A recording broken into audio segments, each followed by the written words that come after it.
Hampshire, and it all started right here. Excellent. My family lived on Cypress Street, Excellent. right in Salem. I was born over the border in Methuen at Bon Secours Hospital, which is renamed now. But I sure wish I was born in New Hampshire so I could say I was a native, which I am, but I just happened to be born over the border. But we lived in Salem for 3 years, and then we moved to Windham, which is where I grew up the rest of my childhood.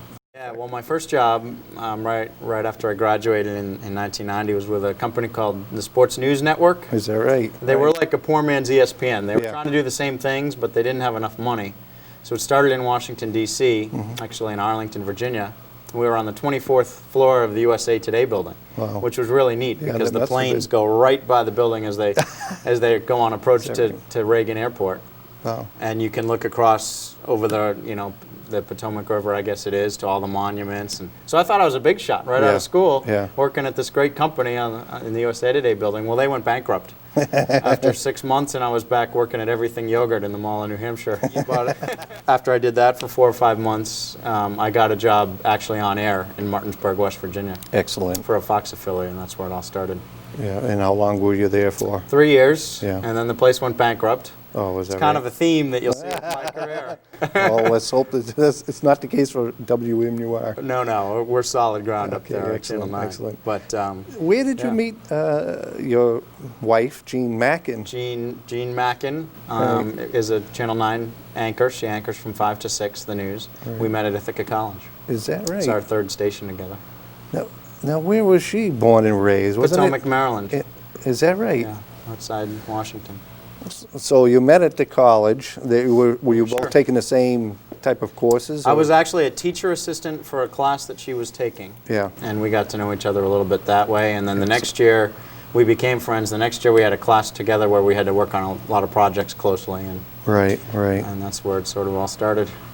Now, when you were growing up, you must have had broadcasting in mind. Was it sports broadcasting always? Absolutely, always. And who or what influenced you to go that field? I don't know. That's a good question. It's just something that when I was 13 or 14, it's just something that fascinated me, and I just made up my mind right then that that's what I'm going to do. And I wouldn't accept people who told me that it was too hard or that it was too competitive or that I would burn out of it because you don't make a lot of money, especially in the early years. And so I had a lot of people tell me, try to push me into other areas, but I just, for some reason, it is all I've ever wanted to do, and I had tunnel vision on it. Is that right? Through high school and through college, and I just wanted to do it. Did you ever think of becoming professional sports, be a part of it?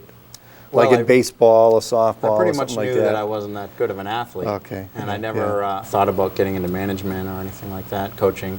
Yeah. This is, it's just what I chose to do. Now, it must have been a great experience for you to find out that you were going to work for WMUR, which is in the same state that you've lived all your life. Oh, it's amazing. I interned at Channel 9 is that right? back at Ithaca College one summer in 1989. And Tom Griffith was there. He was the main anchor, just like he is now. Excellent. And there were a few familiar faces that were still there. And so I interned there in 1989, and I always wanted to make it back. And I sent numerous tapes of my work over the years back to WMUR TV. Right. Never really had a lot of interest. I've always looked pretty young. I looked really young when I got out of college. I was a 22-year-old who looked 15, Yeah. And so it took me a while before I got enough. I looked old enough where Channel 9 would be interested in me. And so I made it back in 1998. So 9 years after I interned there, I finally made it back. You describe a little bit, first of all, of the facilities there. It's a pretty new building, isn't it? Yeah, it was built in 96, I think. Redecorated it or reset it. They call it the house that Forbes built, as in Steve's Forbes, because the politicians, every primary, come through and spend so much money at Channel 9. New Hampshire is the first primary. It is so important to all of the politicians to do well as they run for president, and really the only television station that they can advertise on is Channel 9. In fact, the only medium in New Hampshire that reaches every single corner of the state is WMUR TV. So it's the place for them to spend a lot of money. And, and one year, back in the mid-90s, Steve Forbes spent an exceptional amount of money, and they used a lot of it to help build our great facility. Great. It's beautiful. Group. Our political coverage, in particular, is has a national reputation. Yeah, great. And our NASCAR coverage that our sports department is able to true, pull too. off is widely respected too. We win some awards for that. Right.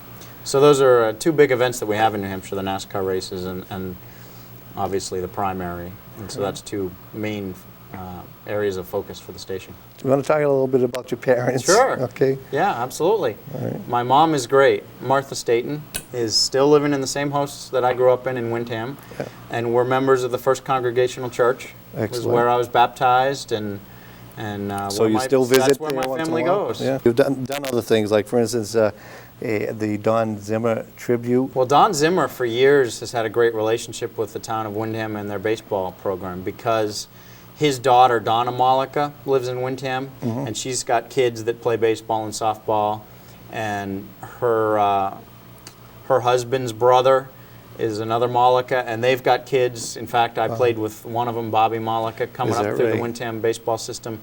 So because of all his grandkids and close family in Windham, he's become heavily involved with Windham. So what he does is he donates a lot of baseball memorabilia that they then auction off every year at events, and then the money raised they put into the baseball program. Excellent. So for years, he's just helped them raise hundreds of thousands of dollars, very So it was quietly. a quite worthy tribute. Very then quietly. to him. So what happened earlier this summer was they named their brand new fields at Griffin Park, they named Don Zimmer Field. Excellent, excellent.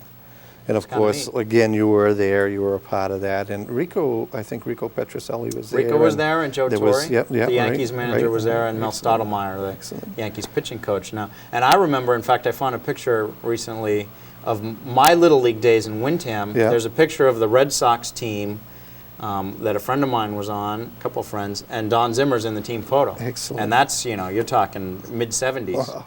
So that's how far back Don Zimmer goes with the town of Windham. What are your favorite teams in the area? I like to cover the high school stuff. I do the Friday Night Football Report, which is our high school football report, and I just love covering the high school stories. I went to a Salem High School versus Laconia football game when I was real little, and I loved it. I just absolutely love it, and I still do. And the Blue Devils are great in softball and gymnastics. It's good to see them doing well.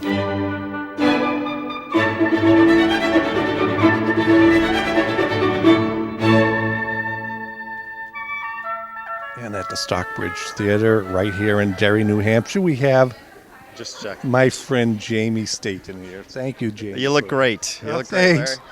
Now, you've been hosting these events for how many years now? Oh, this is just my fourth with this particular group. Miss How did you get involved with this? One of the choreographers was a friend of mine, Heidi Sullivan LaRoche, and they needed a new host, and she thought of me, and she called me, and I was happy to come do it.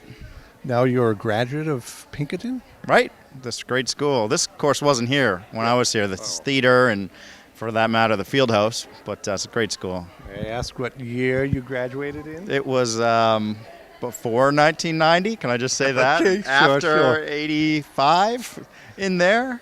Now, I gather this does not conflict with your other job. I believe in the program so much that I take a few vacation days to be able to work on it. It's pretty labor intensive in terms of the volunteering and how much effort goes into the opening numbers and the show and writing the scripts and all that. It's a lot of people doing a lot of work. So I actually take vacation days for the week of the show just to be able to be here and work on everything. How many hours would you say? I'm you know what Get I an have idea of how long it does take. I have it easy. I say each year I would put in about 40 to 50 hours on this particular show. It's a 3-night show. But the choreographers and the producers, they're putting in, well over 100.